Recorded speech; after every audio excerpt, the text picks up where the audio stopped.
Welcome to Oculus of the Wise. Chosen one, stop scrolling. I am not saying that for dramatic effect, something shifted in the spiritual realm before you even opened this video. The fact that you are here right now is not an accident, not a coincidence, and not random timing. You were led here. You may think you clicked out of curiosity. You may think the algorithm placed this in front of you. But there are moments when heaven interrupts ordinary patterns, and this is one of those moments. There has been a holy pressure building around your life.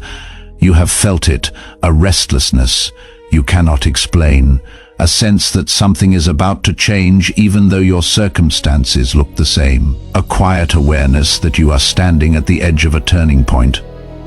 That is not anxiety. That is not imagination. That is alignment. For the last several seasons, you have endured more than most people know. You carried responsibilities without applause. You navigated disappointments without collapsing. You watched doors close without public complaint. You kept showing up for your family, your work, your commitments, even when your own spirit felt stretched to the point of breaking. None of it was wasted. There are moments when God prepares a person quietly, away from noise, away from recognition, away from immediate reward, not because he forgot them, but because what he is preparing to release cannot rest on fragile foundations. You have been strengthened in silence. You have been refined through delay. You have been positioned through pressure. And now something is shifting. I need you to hear this with the seriousness it deserves. There is a divine reversal unfolding in your life. Not someday, not years from now. Now, pause and examine what has been happening around you recently. Subtle changes in your thinking, a new clarity forming where confusion once lived, certain relationships feeling misaligned, old desires losing their grip, new ideas rising without effort. Heaven moves in patterns, and when the pattern begins to change, the atmosphere changes first. The evidence follows later. Chosen one, you are in that atmospheric shift. You are not too late. You are not behind. You are not forgotten. You are positioned, and what is about to unfold will not just affect you. It will affect the people connected to you, your family, your legacy, the generations that will carry your name.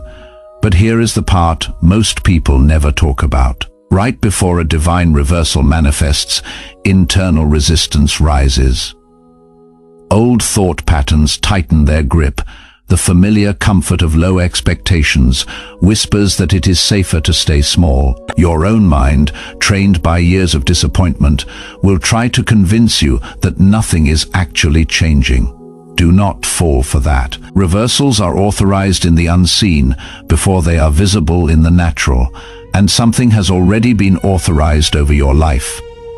Stay with me. What I am about to reveal will explain why the pressure increased before the breakthrough, why certain losses were necessary, and why this next season will feel different from anything you have walked through before. Chosen one, this is the moment where you decide whether you will lean in or scroll away. If you scroll away, you return to ordinary interpretation. If you lean in, you step into revelation, and revelation carries responsibility. Stay. Now I need you to lean in, because what I am about to unfold is not motivational language. It is structural revelation. There are specific reversals that mark a true divine shift. Not surface changes, not temporary relief, structural reversals. And the first one is this. Your shame is being reversed into authority. Stay with me. You have carried memories that still try to whisper to you at night. Decisions you wish you could rewrite. Seasons where you fell short of your own standards. Moments where you trusted the wrong people. Moments where you stayed too long in places that diminished you. You replay them sometimes. You wonder if they disqualified you. That internal replay has been one of the most effective weapons used against you. Not because you are weak, but because you are conscientious. You care deeply. You reflect honestly. You hold yourself to standards that most people quietly abandon, and shame tried to turn that self-awareness into self-sabotage. It tried to convince you that because you stumbled, you are unworthy, because you struggled, you are unqualified, because you failed once. The verdict is permanent, but hear this clearly. The very experiences you are tempted to hide are about to become the foundation of your influence. The pain you survived is not a stain. It is training. The mistakes you learn from are not marks against you. They are depth within you. I say this from experience. There was a season in my own life when shame held my voice hostage. I had something to offer, something I knew could help others. But every time I stepped toward it, my past stepped in front of me like a wall. It whispered, "Who are you to speak?" They would not listen if they knew, and for a long time I believed it, until I realized that the very thing I was hiding was the very thing that gave my words weight. The struggle was not disqualification, it was credentialing. There are people coming into your life in this next season who will not need perfection from you. They will need authenticity. They will need wisdom forged through lived experience. They will need someone who understands pressure, disappointment, rebuilding, and starting again. That someone is you. What embarrassed you is becoming what equips you. What humbled you is becoming what anchors you. What almost broke you is becoming what qualifies you. Shame loses its power the moment it becomes testimony, and you are stepping into a season where you will no longer hide parts of your story.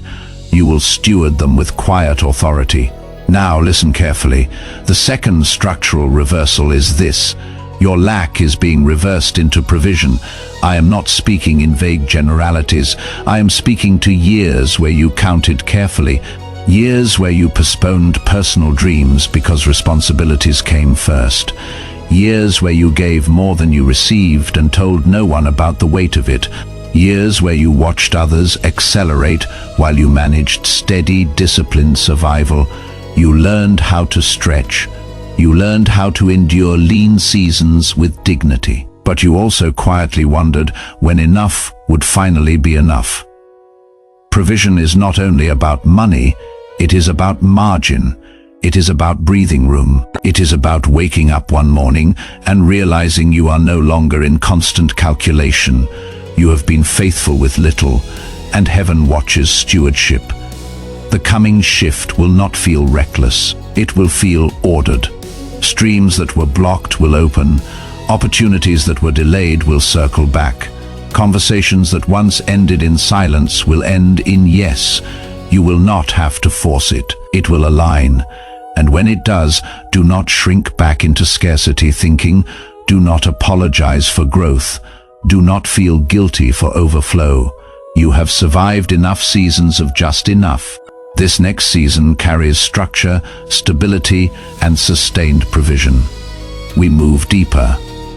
The third structural reversal. Your delay is being reversed into acceleration. This one matters deeply, because delay has been one of the heaviest weights you have carried.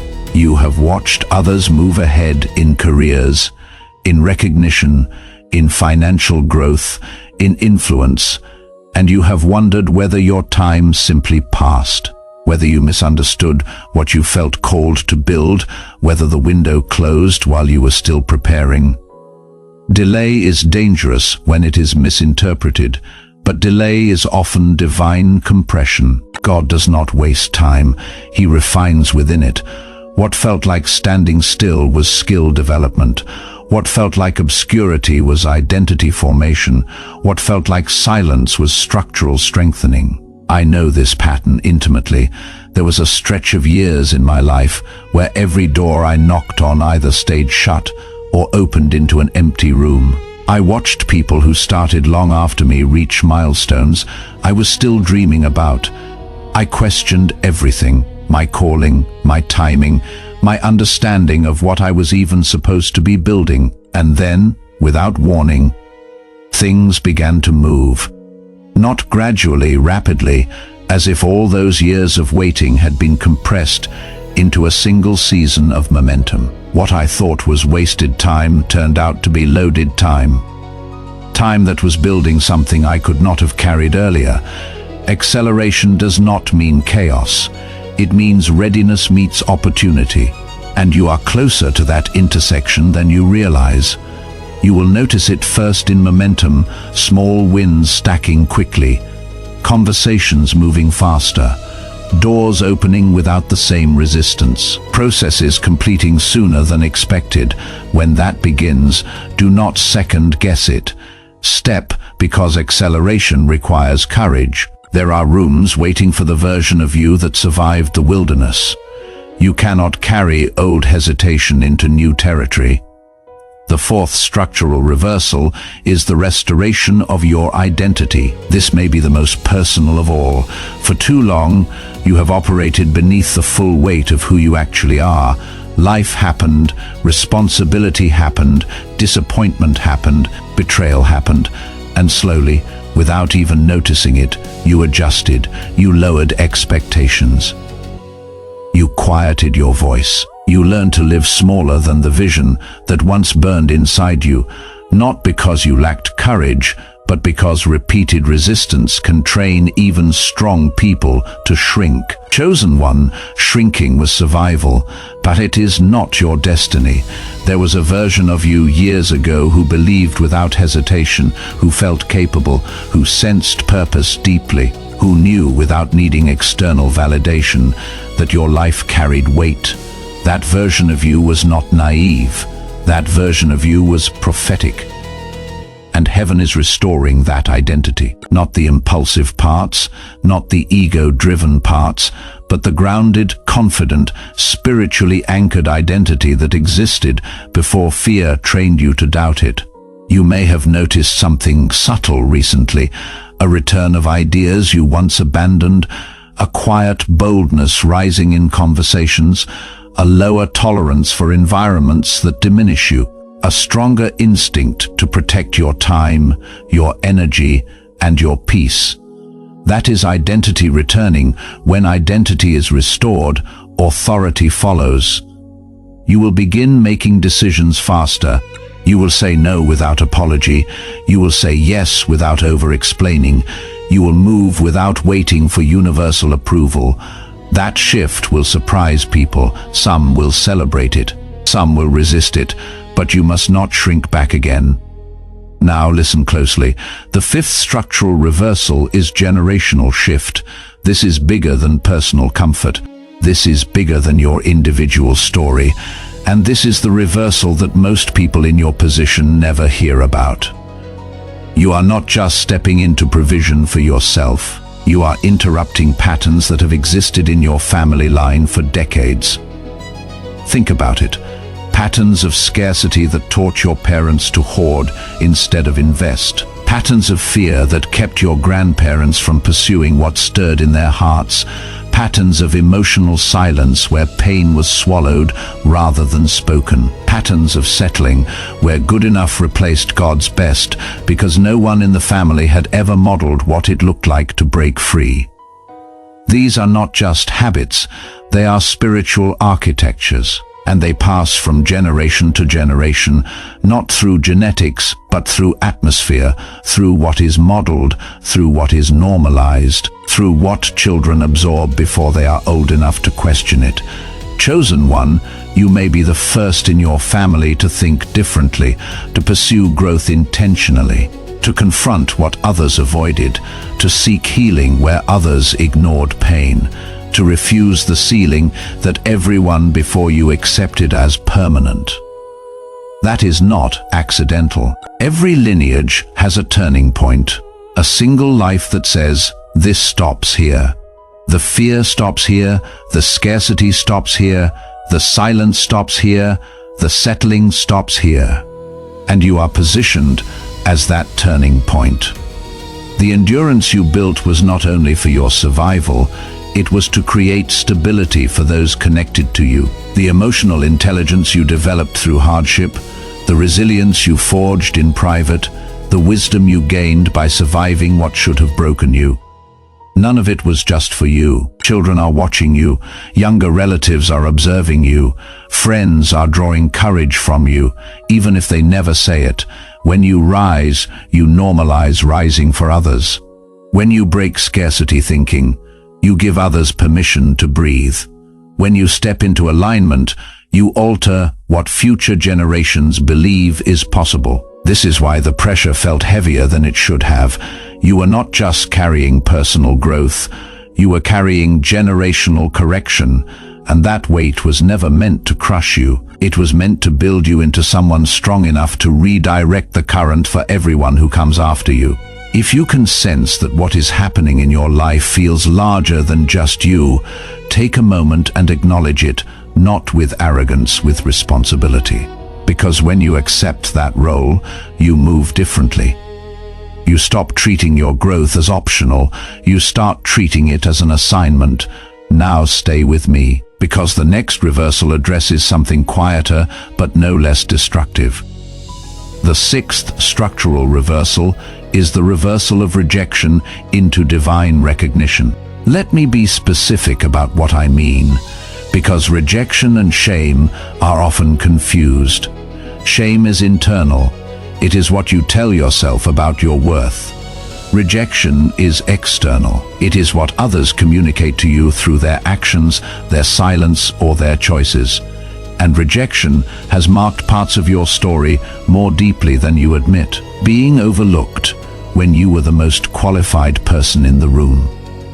Being passed over when you had given more than anyone else. Being the reliable one but never the celebrated one. Being the strong one that everyone leaned on but no one thought to support.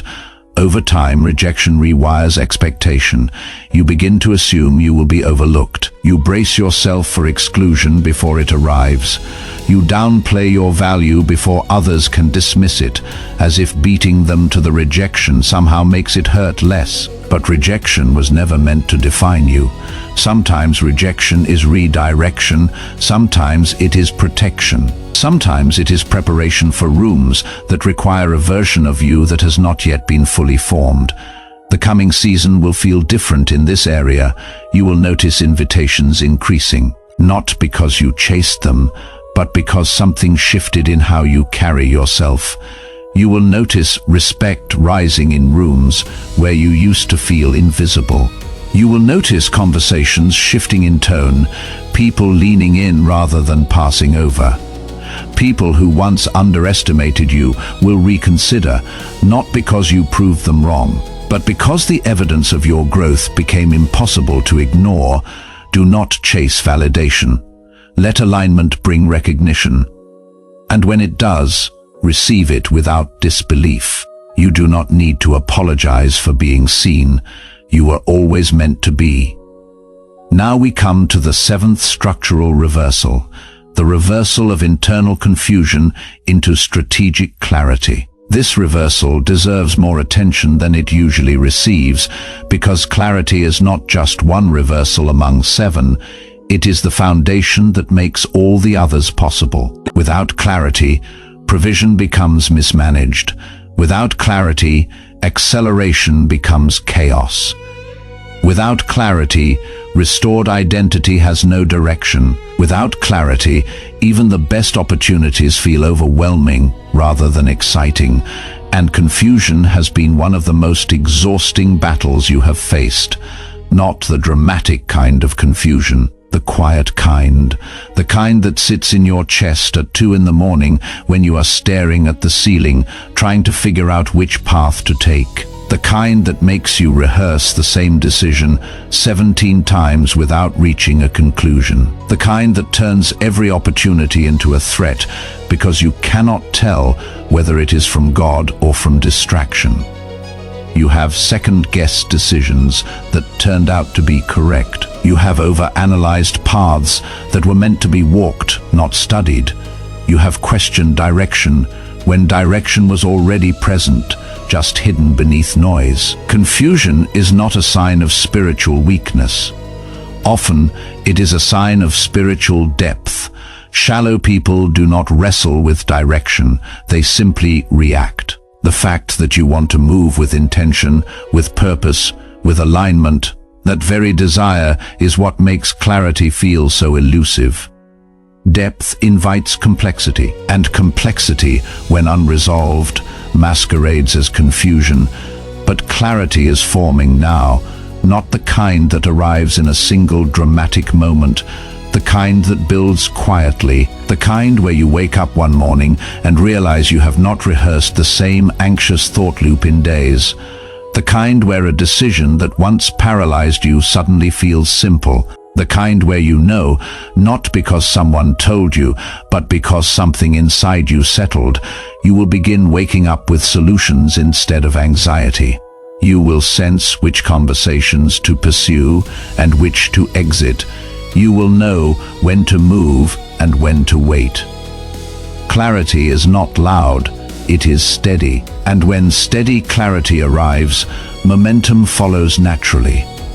Trust it, because clarity is heaven's way of saying, you are ready for what comes next. Every one of these reversals builds upon the other. Shame to authority, lack to provision, delay to acceleration, diminishment to restored identity, personal growth to generational shift, rejection to recognition, confusion to strategic clarity. This is not hype, it is alignment, but I must be honest with you about something important. When identity strengthens and clarity sharpens, not everyone will remain comfortable around you. Elevation reveals hearts. Some will celebrate your growth, some will distance themselves quietly, some may resist openly, not because you did anything wrong, but because your transformation confronts their stagnation. Your refusal to stay small becomes an unspoken challenge to everyone who chose to remain where they were.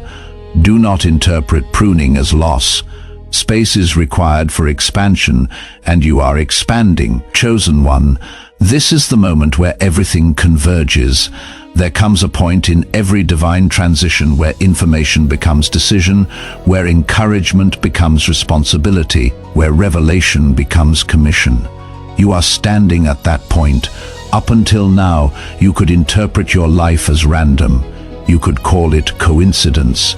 You could downplay the patterns. But after what has just been uncovered, you no longer have that luxury. You see the pattern. You feel the alignment. You recognize the shift, and once you recognize it, you are accountable to it. This is where many people turn away, not because they do not believe, but because belief requires movement. It is easier to scroll. It is easier to say, that was inspiring, and return to routine. It is easier to shrink back into the familiar version of yourself that expects less and risks less. But you already know you cannot do that anymore. Something inside you has awakened, and once awakened, it does not go back to sleep.